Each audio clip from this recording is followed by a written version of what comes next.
বাবু তুই সিগারেট খাস?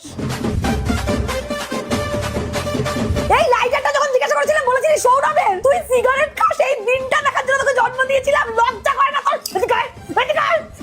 সারাদিন না খেয়ে সারা রাত না ঘুমিয়ে কোলে পিঠে করে মানুষ করেছি তোকে এই দিনটা দেখার জন্য। না ঘুমিয়ে না খেয়ে ছিলে কেন? এই দেখাচ্ছিস তুই তোর বাবার মতো হয়েছিস, বসে আছিস কেন? এই কাজ করতে পারছিস না আমার সাথে? এই বাবু, ওই শুভাঙ্গী বলে মেয়েটা তোর গার্লফ্রেন্ড হয় না, যাকে আমাকে বন্ধু বলে পরিচয় করিয়েছিলি?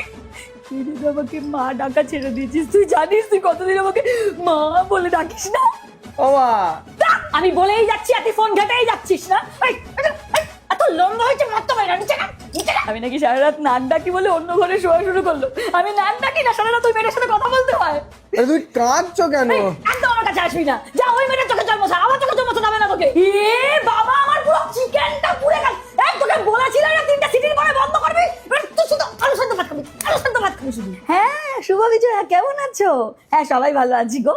হ্যাঁ বাবু তো তুই জানো ও তো মা বলতে অজ্ঞান। হ্যাঁ কথা বলবে, এটা না কথা বল, পিসিমণি কথা বল, কথা বল,